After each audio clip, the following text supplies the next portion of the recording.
What up, world? It's your boy Chuck Wick, back at it again. Episode 2. I actually had to reload it. The Black Rob joint. Your boy Diddy hit me with the copyright. So, had to make some changes, adjustments. So it's back up. Episode 2. Black Rob. The riots. Enjoy that. And hit that subscribe. CLBMG.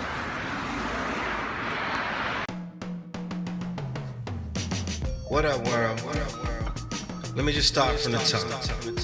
This is a story about your boy, Challz Brown, the CEO of CLBMG, an MC, a promoter, just an all-around entrepreneur. I've been involved with some of the dopest shows, with some of the illest MCs in the game, and I got a lot of stories to tell, and it's all real.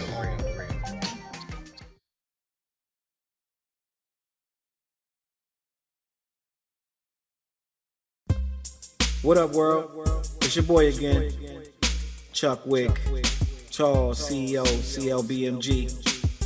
Another episode, episode 2, promoter stories. Y'all know I got a lot of stories.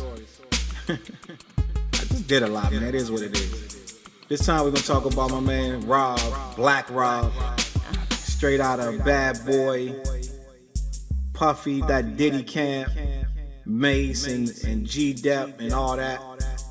You know what I'm saying? It was a pleasure to bring Rob. It was really, it was a cool moment in my career until it just went berserk.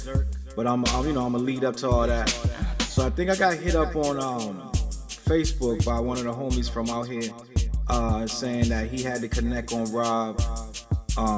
Did I want to bring Black Rob? I wasn't necessarily looking for Rob until it was offered to me. So I was like, yeah, that's interesting. Let's go ahead and see if we can do that. So I started looking him up and just reviewing myself with what he's done. And Rob got a couple nice joints, couple good verses, and people showed Rob a lot of love. So I was like, all right, that's a good look. Let's go ahead and roll with that. So he got the number of Rob's manager, which I believe is Jay. I believe Jay is related to Rob some kind of way. I'm not sure how they related. It seemed like they brothers or something, or cousins. But Jay, I believe, is off the block management. And I hit up Jay. Jay was mad cool about it. He was like, yeah, we can do that, whatever. He told me the numbers. They were good. So everything was straight with that. The amount of rooms they needed, and it wasn't a whole lot of this and that. It was just straightforward. This is what it is. We can be up there. I believe he told me they go back straight the same night. I don't even know if he was even tripping off the rooms like that. Some people just come up from New York and just go right back. It's not even that serious. I think it's like on a good night, you can do it in 2.5 hours, 3 hours tops. You can be back in New York from here. So it ain't really that serious. We offer hotels or whatever and things like that. It is what it is. So we locked Black Rob in, but it was a word of mouth. It was a oral agreement that we was gonna do it. And if I'm not mistaken, I think I drew up the contract, sent that out. And I don't even really be looking. You ain't got to sign nothing. Just acknowledge you read it. You know what I'm saying? It is what it is. So we was communicating back and forth and things of that nature. And I was like, all right, I'm gonna bring them to Sunset Bar. That's the last episode 1 we were talking about Sunset. That's where I brought him at. So it's another event that happened over there. Sunset was small, but it was crazy. It was just the right size for what we were looking to do, because you could pack it in, and then people would be like, yo, it was crazy packing it. And we were sweating and all that. It's crazy. So I started reaching out to people. Once you start promoting, people start hitting you up, and promoters from other cities start getting involved and things like that, and blah, blah, blah. So long story short, these cats from up, I think in New Hampshire or something, they was involved, and cats from Boston was involved, cats from Prague was involved. Just as open as people want to open when these artists come to town. A lot of people like to be in that wave of what's happening. You know, that's how you build your name, you build your buzz, you become a viable artist. And some people don't, you know, they take advantage of that. Some people don't. It's not that simple just to jump on a, you open the eye, now you're gonna blow up. It's how you open. If you come to the show, you ain't got no material, you ain't got no flyers, no posters of yourself, you ain't got no mix CD to give out, you don't even have a video online that you promote. If you come to the show with nothing, you're gonna leave with nothing and nobody gonna remember you. It's all about seizing that moment. You don't come to shows unprepared without all your materials to promote your name. So you can hit that stage and they can love you to death and they're like, oh my God, whatever. You know what I'm saying? But then you leave, they don't remember. So it's all about positioning yourself when you do open for whoever it is, that when you leave, people remember you and they got something in their hand to find you online. Rob and them came through. We had everything. Jen set up the VIP for them. They was chilling back there, what have you. What we do is we have a VIP section for like the openers and certain people that want to pay to chill where Rob is chilling at in that area. And we ain't had an artist yet that minded that. Like we have cats that, you know, most of the artists don't care. We don't put a whole lot of people back there. We just let a couple people get back there and shoot pool with them and take pictures with them, drink with them, and you know, that's what it is. So they get to chill with the artists and they feel like, you know, they're a part of the event. They're a part of what we doing. So this night, these dudes, you know, I don't even remember their names to even say their name, to be honest with you, but these dudes from out of way upstate somewhere came through. They had the limo. They called me. They was like 2 cars deep. Yo, we need somewhere to park the limo, just on some other stuff, just like, you know, just coming through like, yo, like they was the stars robbing even in the limo, but you know, it is what it is. So the dudes came through with the limo and it was a whole lot of, you know, just with the bottles and all that stuff. So that sets a tone when, you know, when you're coming in like that, then certain people might not, you know, it might start things off the wrong way. So we had local cats in there from this area, but we had people from different areas, and it's like every now and then it ain't gonna mix. So I'm running around. Sometimes shows get mad hectic. So you're wearing 4 or 5 different hats. You got problems at the door, you got problems in the back. So I'm running around putting out fire. So openers are performing and things like that. But it's getting a little crazy because this one particular night, everybody want to get on stage. So cats getting on stage and they just you know, just turned up, 7, 8 guys. One dude rapping, 7 guys just up there throwing up signs and this and that. Normally you can't do that on my stage, but this particular night it got out of hand. I was like doing a lot of babysitting and just running around, putting this and that and the third in place. So it just got a little too hood. It got a little too gangster thugged out. Like you can have a little bit of that, but as a promoter, you don't want that getting too outrageous. So what happens is the dudes on the stage that's not rapping gonna start saying this and that, pointing at cats in the crowd that they don't know, and that's exactly what happened. Dudes start pointing. From what it looked like to me, I wasn't there. I was told some of this stuff that points got exchanged and dudes was looking at each other certain kind of ways, and it turned into, you know, yo, who was you? Who was that? Whatever. And then dudes is starting and bottles, and they looking for bottles. It's like taking pictures. But Rob is in the back chilling.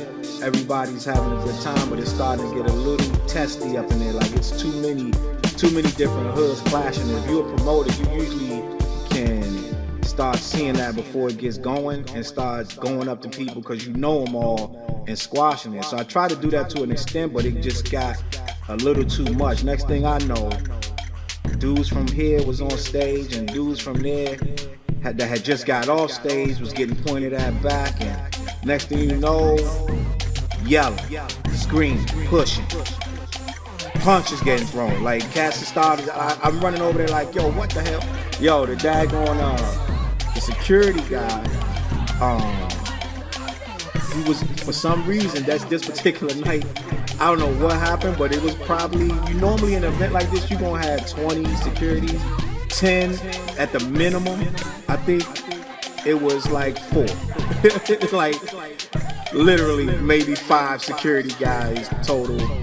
And yeah, so as a promoter, you start being security. So this cat, he's the one security guy for some reason that's alone at the stage. They start pushing and shoving. He decides he's gonna jump in the middle of this pushing and shoving and decide to break up 10 on 10. It's like easily 10 on each side, pushing and shoving. This cat goes and jumps in the middle and both sides stop and look at him like, yo, who the? Yo, I jumped and grabbed this dude like, yo, chill, he's cool. I grabbed him, start walking backwards with him like, yo, listen, this guy's chill. Don't do this to him. Like, let him go. Like, I toss him out of the whole frame. The whole freck it jumps off. These dudes start swinging, pushing, kicking. Chicks start screaming. People are like, oh my God. They start running to the exits or up the staircase because you got to go upstairs to get out of this area. Dudes are like throwing drinks, choking each other. It just gets crazy. Cats are like wilding. Like it was no. I guess there was no weapons in there. Apparently security did enough to make sure that didn't happen. But I'm grabbing dudes one at a time. There's video footage somewhere. I don't know where it's at. But I'm like grabbing dudes. Like I kick open the side exit and I'm throwing dudes out. Like it's like 1, 2. If I can grab you, I can get you out. A couple cats from here that I know, they grabbing people, throwing them out. Like, because there was so many people that knew each other, they grabbing each other, just throwing people out. It's a whole all-out riot. People getting stomped. Like, it's like females are like crying. It's the wildest thing you've ever seen in your life. Rob is nowhere to be found. Rob was like in the back in the VIP, and this happened at the front. So I'm like, once all this calms down, cops came, everything. This is before the cops came though. People like, you know Rob gone, right? I was like, huh? They're like, yeah, Rob did. I was like, wow. I don't blame him, man. All that madness going on, I would have dipped too. They like, Rob, he gone.